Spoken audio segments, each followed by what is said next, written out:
Please welcome Thomas to talk about HL7 FHIR in Norway. So I have sound, yes, a lot of sound. Talking about HL7 in Norway and some lessons learned from our work with FHIR in Norway.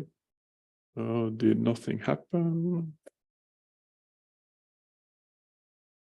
There, who am I? Tveit Rosenlund. I'm a senior advisor at the Norwegian Directorate of eHealth. I don't want to do that. Can someone else do that? I will hide this one so I don't see it. So I'm a senior advisor employed at the Norwegian Directorate of eHealth. I'm an enterprise architect, and I also am one of the main authors of the national base profiles in Norway. So this doesn't work. Yeah. So what are we going to talk about today? We have a strategy for how to develop FHIR profiles in Norway. We have a strategy for governing the FHIR profiles in Norway, and we have also the method for actually developing the profiles. I'm going to talk about some of the guidance that we have developed in Norway for doing FHIR implementations and profiling in Norway, and also how we go about trying to build a FHIR community in Norway. We have done some standardization work in Norway for how to actually implement the FHIR in a standardized way. We want it to be coherent and used in the same way all across Norway. And also, I have some examples of how it is actually implemented in solutions in Norway. And we have learned something during the course of action, and we have some successes and also some failures that I'm going to talk about in this speak. So early on, we started by defining a strategy for how to profile and build profiles on each other in Norway, and we wanted to have a small set of base profiles that should be applicable to most any use case in Norway that we call the base profiles. And in some other countries, they are called the core profiles, of course. So we are not aligned. We have a meeting tomorrow to try to discuss that kind of questions of how to align this better across Europe and in the whole world. And also, we thought we could need some more profiling in certain use cases, related to certain use cases, and we call that the domain profiles. They should be related to top-level use cases, but they should not be as commonly applicable as the base profiles. And in the end, what you want is to actually implement the FHIR and use FHIR for interoperability. And that level we call the implemented profiles. And that actually is what you implement in your solutions. It's not always an IG. It's just how you use FHIR in actual solutions. Let's see. Yeah. Then we made also a method for how to develop profiles and use FHIR in interoperability projects in Norway. And this, as you can see, is an agile method that you can use again and again and in a lot of iterations. It's all based on what your needs and requirements are for the use case you are investigating, and then you go to an investigating phase, try to design a good solution for the use case. You develop the solution and the profiles, and you test it, realize some end user solution, and evaluate the result. And this should be really common to a standard agile process. And we have tried to describe how to do that when we use FHIR, and how to what kind of things you have to think about when you try to implement the FHIR for interoperability. So in the investigation phase, we typically point to other sources of that have other projects that have been working on the same problems in both national and international, and try to get people to reuse existing solutions. So that's what it's all about. Try to reuse what exists and do it the same way. Also, we have been trying to build a FHIR community in Norway. We are not a very big nation, so we need everyone to go in the same direction and talk to each other. So most of that is organized through HL7 Norway, and HL7 Norway hosts a series of workshops concerned with the base and domain profiling, and also courses for learning how to use FHIR and profile FHIR. We have also the Norwegian forum, fagforum we call it, which hosts about 6 webinars a year and contains speakers from around Norway that is working on actual FHIR projects for using FHIR for interoperability. So we try to share solutions, try to share experience throughout the FHIR community. And guests from Sweden and Denmark as well. Yeah, we have that too. And over the summer, we actually got a guest from Australia to talk about R5. So that's going to be great.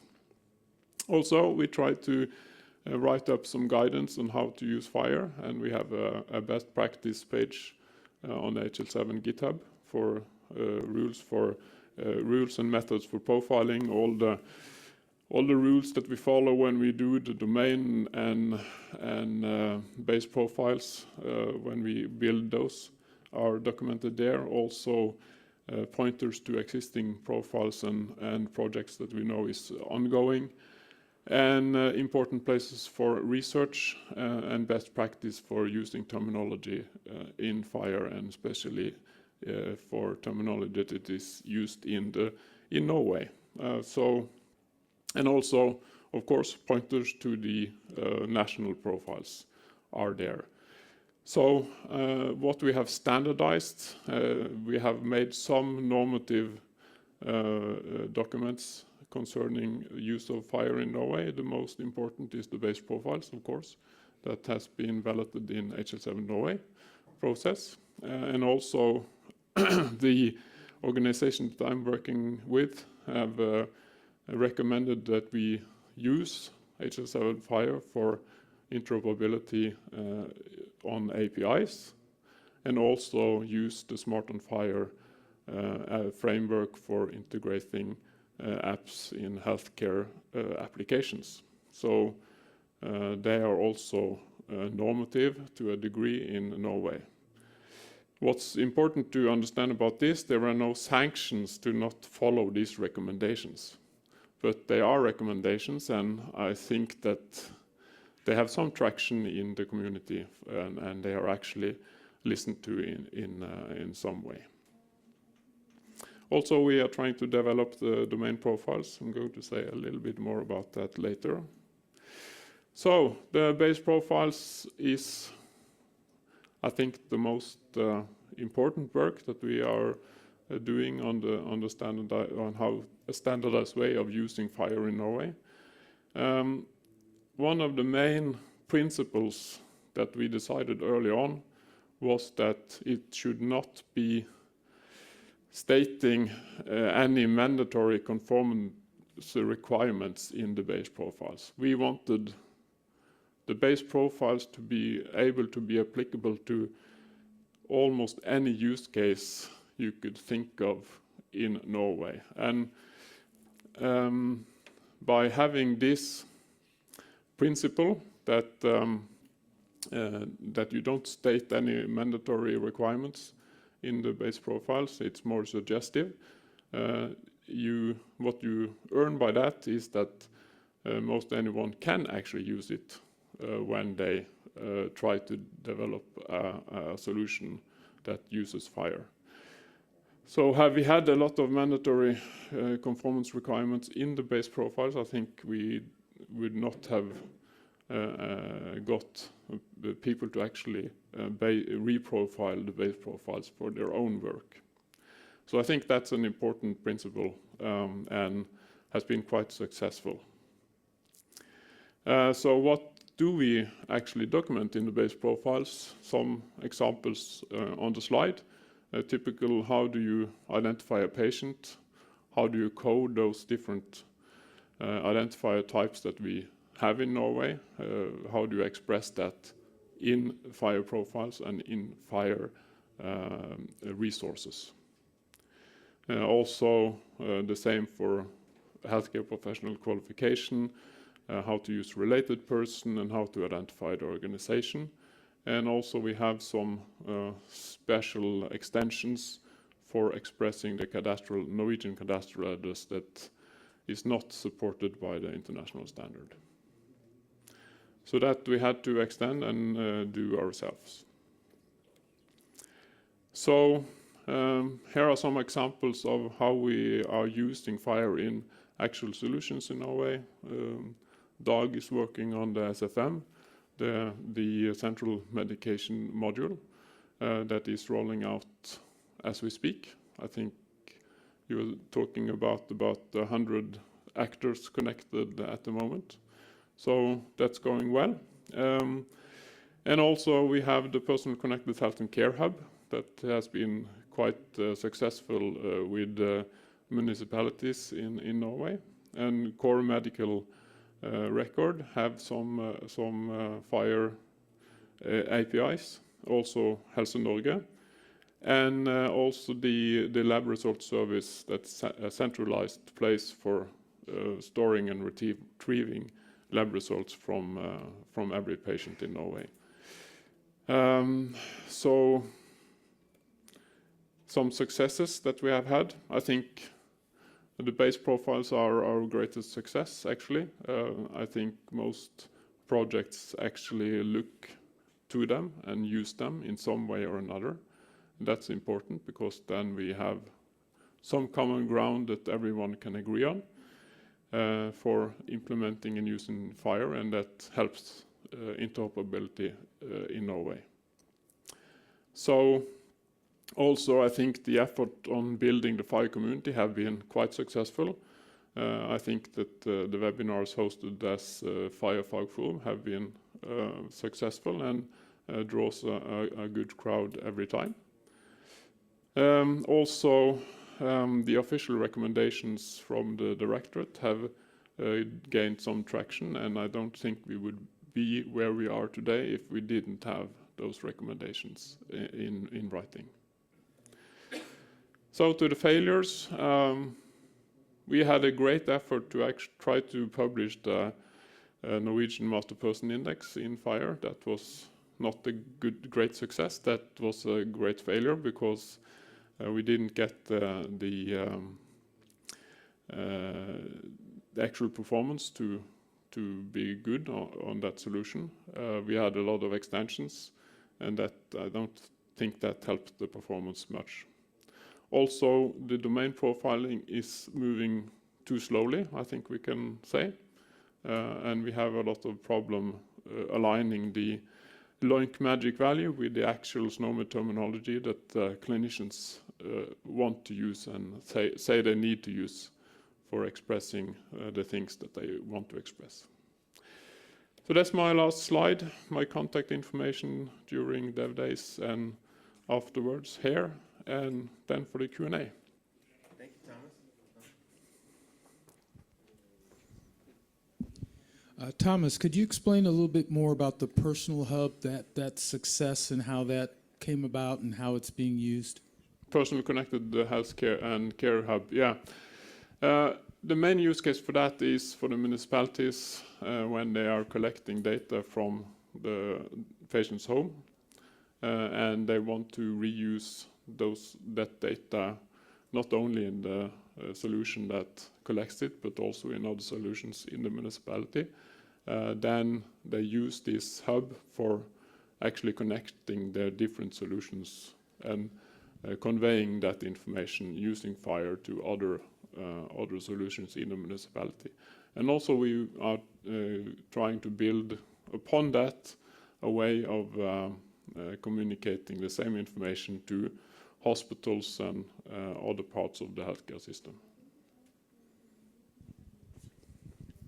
I was also intrigued by the same platform, so can you share what kind of data is being shared by FHIR? What kind of data in the personal connected health and care hub? There are observations, of course, and also, mostly observations. But were there other solutions that you were specifically interested in? And so blood pressure, weight, lab results. That's what we are developing now. Okay. Yeah, we have some other observations that are what kind of medicine has this device produced for the patient at home and delivered to them? What kind of activity level do they have at the moment? And this kind of thing that is through the personal connected health and care hub. Yeah, very cool. Thanks. Another.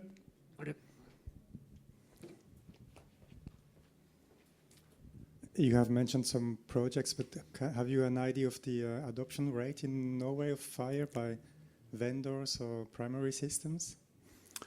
I don't have the numbers. I can't comment on percentages or anything. Sorry. And you have made recommendation, but there are no financial incentives. There are not much funding of using FHIR in Norway at the moment. I think there is a plan of actually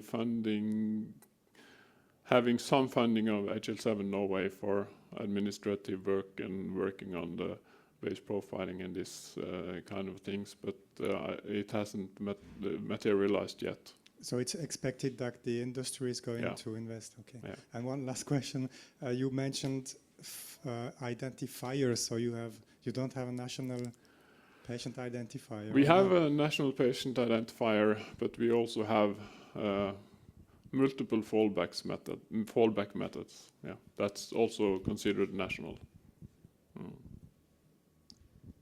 Yes, yesterday we heard many people mention the International Patient Summary. Can you say anything about Norway's position on that?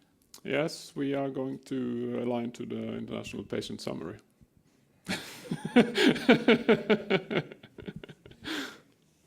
Can you talk a little bit more about your methodology for the no domain profiles that you're currently working on? Yes, as I told here, we have, it was kind of quick, I suppose. I think the main thing here is that what you want to do is explore this use case that you're trying to solve. So you have to have a good idea of what are the requirements from this domain and how do you want to solve this. And also the main point is to actually align it with other national work and other international work that is working in the same domain. And you want this use case to be a high-level use case that is reusable across a lot of specific use cases, but not so high level as the base profiles that are going to be applicable to almost any use case. What does the refinement look like, that portion? I think what you need to do is,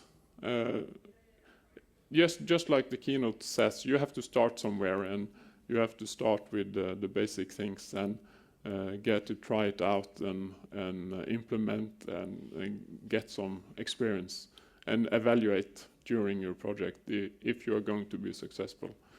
What we have experienced is that it takes a little too long to align the different persons from different parts of the trade to actually talk to each other and get the process running. So it's the new domain profiling is moving very slowly at the moment. That's all the time. Thank you so much, Thomas. Thank you.